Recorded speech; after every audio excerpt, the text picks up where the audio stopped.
So if you were to meet, what would you tell them? I would say thank you for the contributions you made to society.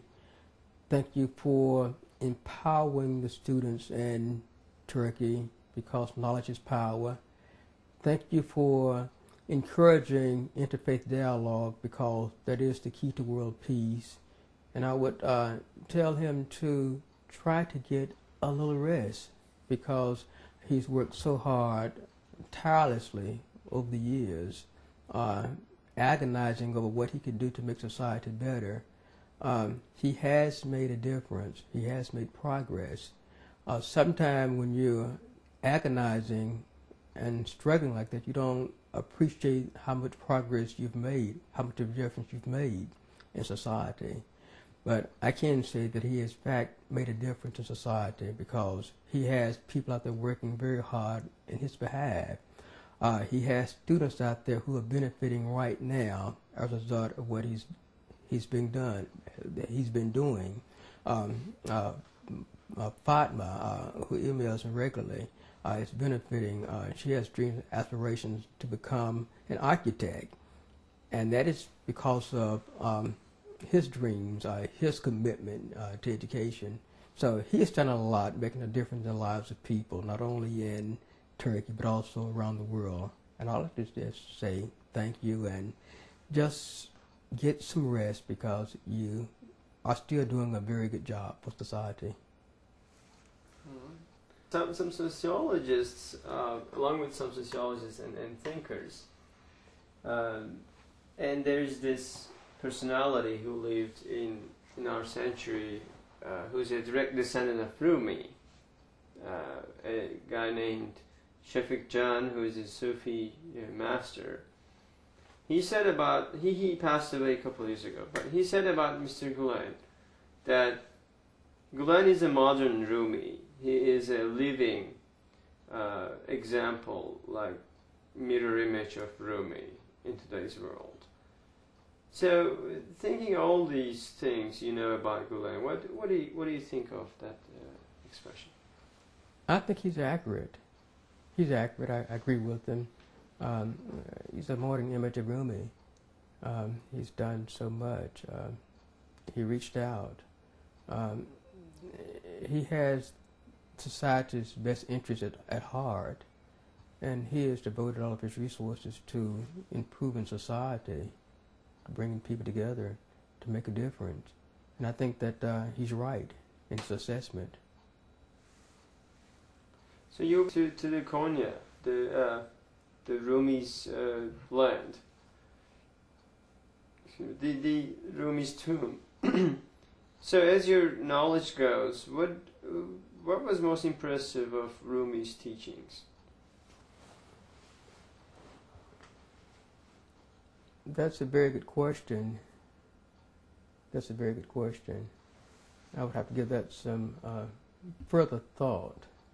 So we'll skip on that one and just come back to that one later. Of course, yeah. So the other question was about Rumi's. I'll just skip that too, so I'll ask that later. So the last part, the fourth part, you're doing really good here. As I said in the beginning, that about generic, the basic issues of Islam and messenger of Islam and in Quran. The first thing I'd like to say, I'd like to ask you, Senator, what do you think of the cartoons, the caricatures about the Prophet of Islam in terms of the dialogue and the world peace that you mentioned?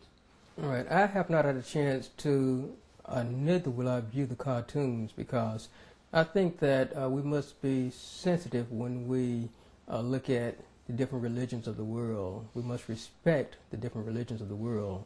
I think that the cartoon depiction of Muhammad was something that was very insensitive, and I think that that's something that should have been avoided out of respect for this religion.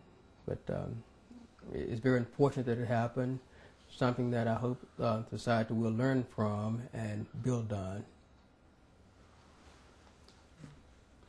Like, as a poll with one of the national TVs, like the CNN had done a poll in American citizens. They voted saying the cartoons should not be published. They voted in that direction. So that brings some knowledge into the table. Like, do you think, as a general, especially the European people, knows enoughly about the messenger of Islam, Muhammad, peace be upon him? Well, that goes back to knowledge, the lack of knowledge, how expensive ignorance is. A lot of them just have knowledge about the Islamic faith, and some of those actions were taken out of ignorance. Had they been enlightened, this never would have occurred, in my opinion. Some, on the other hand, are arguing that you have the freedom of the press and you shouldn't try to control what the press can publish. But it's deeper than that. It's about the basic respect for others and religion and what they stand for, and respecting those tenets of their faith. What is your personal opinion of the messenger of Islam? How do you see him? Well, I think that it is a religion of peace, prosperity. I don't see a conflict between the major tenets of Islam and Christianity. They do respect and accept the different prophets that the Christian faith accept. One of the major disagreements is on Jesus. They look at Jesus as being another prophet, as opposed to the belief Christians have about Jesus. So that is the major difference. But we try to focus on our similarities and try to work for a more inclusive and peaceful society. And that is something that we're doing over here, trying to make sure that we build on our similarities to make the world a better place. So before you went to Turkey, I'm sure you had some ideas about Islam in general, like what a Muslim is, and that sort.